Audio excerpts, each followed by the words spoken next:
So guys, I've just finished watching Lucifer again, my second time after 4 years long. I saw it in 2022. Sorry, 2020, and now I'm watching it just a day before watching El to Empuran. And I had my thoughts, different thoughts about the Lucifer film and what I remember, I recollect. But it's been long time. I have changed. I have grown up. Things have changed. Perception has changed. Perspective has changed. So I saw the film again, and I kind of enjoyed it a lot more to what I remember actually, because I thought, okay, there were some things I didn't like in the film. It was not the perfect way of telling a commercial story, commercial mass story, not masala. Mass and masala, two separate things. Masala is, all comedy, humor, the dance, music, fun, action, everything packed together. Mass is when you're making it for the masses, where you're having these moments for the masses to enjoy. That is mass. So they are very two different things. But yeah, I kind of enjoyed the film a lot. We did a live watch along, which is available on the channel, and we thought, let's check out my review. What I don't even remember what I said about the film, what I liked or didn't like, but I actually enjoyed Lucifer way more. I could see a lot of things that they tried, and I had a different perspective of it, that the a lot of social commentary they did in that. I want to see what I said about it and what didn't work that time, and which I didn't mind this time. Also, the things have changed because I'm watching the film knowing there's a part 2 coming, and there's so many theories, and how it will continue ahead. That's a very different thing when you're just watching a film for what it is without knowing what's coming in the future. So maybe that is one of the differences. But without any delay, let's check out what I said differently. Hello guys, I'm Nona Prince, and on this channel I do video essays, This is very weird. It feels like Inception. Cringe. movie reviews, podcasts, Do you? and occasionally short films. That never happened. And recently I've been exploring Malayalam cinema. You can check out all my reviews here. Which one is showing up? Excellence. Manjumal Boys. Okay. Recently I watched Lucifer and Yobinte Pushtakam, and with both the films I had a very similar issue, which was the lack of depth, the lack of consequences of the characters' actions. And Okay. Ibinte Pushtakam, I have not rewatched again, but I still remember clearly my problem in that film was that the main character, Fahad's character, never takes, like he never drives the plot. Everything is happening and he's just there. He doesn't do anything in the plot to move it ahead. But again, maybe I saw that film again. Maybe I changed my mind today. But yeah, let's continue. in this video, I want to tell you why it is so important for good storytelling. So if you find value in this video, do hit that like button, because when you do that, YouTube promotes this video and more people can watch. Oh, really? Also consider subscribing and hit that bell icon let's to get move on. notification whenever a new video drops. Thank you. So to understand this, first I'll use some relatable examples from our own lives, that why we do things that we do. Remember in school days, Okay. Where am I going with this? we used to have different types of tests: unit test, class test, surprise test, quarterly examinations, final examinations, and our preparation depended on the stakes of those exams. If it's just a class test just for the sake of it, not a bad analysis. That's a good way to explain it. Not bad. just an exercise by the teacher, we may not give 100%. But if it's a final examination, if the marks will be added to the final result, if we have to get a mark sheet corrected by our parents, we would give 100%. Parents, not parents, parents. Because the stakes are so high, our motivation will also be on that level. In the office, if your boss gives you a task, you have to do it by the deadline. You cannot say, sorry, I couldn't do it. Because if you do that, there'll be consequences. Where are we going with this? You may lose consequences. Your job. Okay. There may be a salary cut. But if the boss says, it's okay if you don't do the task, that's all right, enjoy, then there'll be no consequences. Then what does it matter? Don't do it, earn money without doing anything. But that doesn't happen in real life.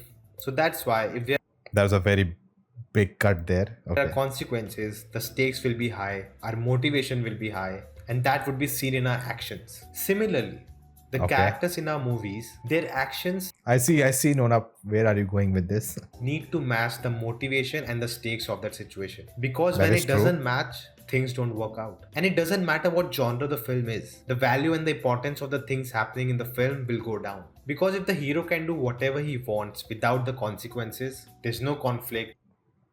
Okay, so did the hero do? Okay, let's continue and then we'll come to. There's no tension, and hence there's no depth. And it becomes boring, it becomes mundane. There'll be spoilers for Lucifer. Okay, thankfully. We need spoilers. We need to know where exactly I felt those things. Yobinte Pushtakam. You have been warned. In Lucifer, Mohanlal's character is so powerful, is so resourceful, that he can do anything and even get away with it, as we saw in the film. And at the end, Okay. there's a happy ending. Everything works out. Everything is in his control. So that what's the point? In the beginning, the film sets up politics as such a big thing, but by the end, everything is controlled by just one guy. There is no depth to this world of politics. Again, there is no tension, no conflict, no depth. Okay. So what I felt this time, right? Like again, as I said in this video, I think I didn't talk about the whole film as a review. I don't think I did a Lucifer review throughout. I just talked about what I didn't like it. So the point of politics, right? Like I understand where my past Nona is coming from, but watching it again, it kind of the politics kind of mattered where he is actually in control of everything, but he's not, in a sense, you know, controlling every piece for himself. I think he till his PK Ramdas was there, he didn't interfere how things were working. Like he didn't, he knew something is wrong with Bobby, but he didn't take him down because his the God he believed in, he's there. So he'll not do anything. He'll not do anything, against him or whatever. Like all of that. I think depth, guys, it's very different depth what I'm talking about here. But yeah, so maybe those things he didn't. After watching it again, the politics still mattered. A lot of things still mattered. It's just, yeah, you can say that he controls everything. Then what's the point of everything? Why all these things are happening? But it's, I think, very well established when I saw second time that he doesn't want to get involved at that local level. He was just there because I think he was asked by the father he believes to be, to be there, and he was there and taking care of people. And maybe he had left that life on hold or something. Someone else was taking care of it. And I think the whole point was that, now he's brought back into all of this. Once his father is dead, now he has to, like, the god has gone. So now it's time for the god's son to take over. So now he's taking control of everything, which was not in control and things were going wrong, and now he's taking control. That's what I got watching it again today. He didn't do against Bobby because of Priya. She likes him, but the moment she turned against Bobby, but they could have told her the truth, right? Like, it's not that nothing could have been told to her or something like that. She could have been told about the truth, but they didn't do that also. So maybe they didn't even care to tell her, maybe, or they didn't even know what he was doing. So, like, the father knew, right? There's a scene where that's why he killed the father, because he was getting on to him. Okay, let's continue. And what's the fun in that? In Yobinte Pushtakam, you can check out my review here.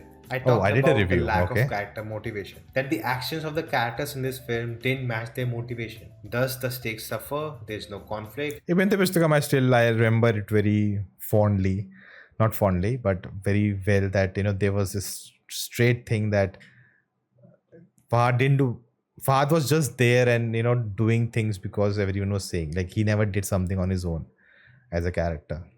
No But that's for tension, somewhere no else. depth, and as audience, I just seeing if anything else I have said in the you remaining lose video. interest. Now, everything I said is not limited to just these two films.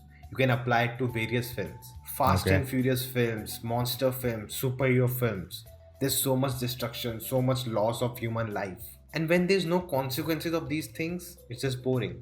Not interesting at all. And that's why a film like Civil War, which talks about the consequences of the actions of the Yeah, so yeah, it feels like I was very much at that time influenced by Civil War or the superhero films in that sense. And, the films which didn't work, and those films had these issues. The stakes were not so bad. I think that's why maybe I was putting that perspective on Lucifer and it was not fitting in it. superheroes. The accountability they need to have brings that conflict within the team, between the characters. The tension rises, the Avengers break up, and that's why it's a good film in MCU. And that's why every time I think that this example is not right because superheroes, right? They are not in control of things. Here we are watching a story of a person who's actually the consider himself to be God, and he has that, you can say he may has this complex that, or maybe he is that guy who's controlling almost the world. So maybe that parameter of, and I think that's what L2 director has said, right? Prithviraj has said that in L2 he will lose control. So, we'll see people close to him and people who are equally powerful against him, and then we'll get to the point where, the stakes needs to be, big. time a character makes a choice or a decision in a film, it should have consequences. It should have an impact. It should change the world around that character. And I think in Lucifer, it did things change, right? Like he left from this place. The CM is now, different. The party has changed. All the elements which are wrong now has been corrected. So he kind of has cleansed, God's own country with all the things that was going on. It should be an irreversible act because that will create conflict, raise stakes and tension, and that becomes something interesting to watch. Otherwise, it's just boring. So, guys, that was the video. If you liked it, hit the thumbs up button. No, don't like this, guys. Very bad video. I didn't do a good job. But yeah, that's what happens, right? You evolve. Like, I don't know if you guys noticed it, but even I have changed the way, things happen. Even my reviews, maybe I was more very rigid in thinking how I approach movies, whereas nowadays I'm more open and understanding of what they were trying to do. And so I think that's what life does. You grow, you have a better understanding. I'll not say I was wrong when I said those things. I think for the time, for my understanding, that's what I felt, and today that's not the same. But I'm still very sure about what I felt with that film.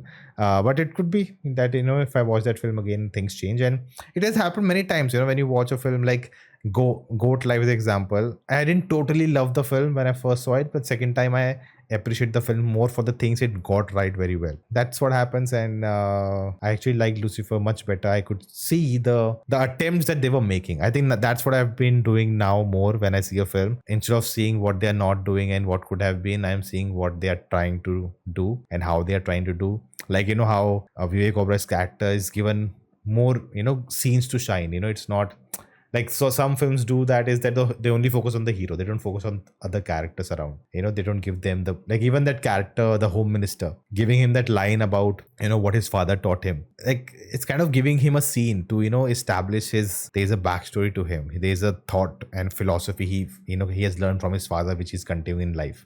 So that gives him a depth, that makes him a 3D character. Instead of just being, power hungry. Arey, I'm with him today, I'll become good and I'll be him today. And it's just dal badlu kind of thing. Like, those are small details, which I notice is much better, and I appreciate them more because you don't get to see that a lot. Maybe that's also the reason. Yeah, that's what I thought. Maybe I'll talk more about, this in my review of Empuran when I see it tomorrow for you, but I would have seen it will be on the main channel when I talk about it. But what do you think about this? Let me know thoughts in the comments below. I hope you like this video. Check out the live watch along if you want to, and I will see you next time.